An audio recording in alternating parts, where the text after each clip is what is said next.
Well, today's project, we're going to pull these cylinders off this forklift. Both of these lift cylinders, this one over here is leaking like a sieve. Once you get about halfway up, it just gushes out. And I should call her. Also, it's got a broken lock back here, and the throttle cable is that's full throttle, and there's no return. So, very first thing, I'm gonna lift this up. I'm gonna stick a block in between this guy right here and here. That's gonna take the pressure off. These cylinders will come down. Then start disconnecting the lines, the chains, and everything else involved in it.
Alright, I got those cylinders off. There's actually supposed to be a snap ring on top, but they're missing, which is fine because it's only pushing in a hole. Down the bottom of them just slips in through the hole. There's a fitting on the bottom, or a line rather. You just take that 1-inch line off. They slip out, pull out, and there they are. Now in hydraulics, when you have companion cylinders, it's pretty good practice to go ahead and pull both companion cylinders off. If one of them's leaking, pull the other one off, because the seals are probably replaced at the same time, and the packings have just as much wear and tear and weather as the other side is. So get them both done, because a lot of times you'll do one to try to save your customer money, and then you have to come in and do the next, and you didn't cause the problem, but the customer's kind of like, well, you just worked on this and now somehow it's leaking and you're the last one to touch it. So it's just better practice to do it. Now the lift cylinders were the only thing leaking when I was here. The tilt cylinder on this side has decided to start leaking right now. So I'm going to pull both tilt cylinders off.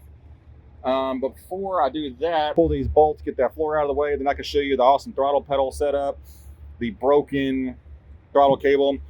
For y'all that are curious, this is actually a Mazda PTO engine. It's a Mazda I think it's a UA or VA. I don't know the difference between the two, but they put this thing in freaking everything. It's kind of a cross between a Mazda and Mitsubishi setup. But I'm gonna get the floor out and we're gonna pull those tilt cylinders. Well, I got all the cylinders taken off. Got the 2 lift cylinders. I got the 2 tilt cylinders off. Tilt cylinders are really easy. There's just 2 lines on them. You pull these pins out. Now this pin didn't actually have a cotter pin in it, which is kind of scary. That one over there did. And now I need to figure out what's going on with this pedal. It should fit down here like that. So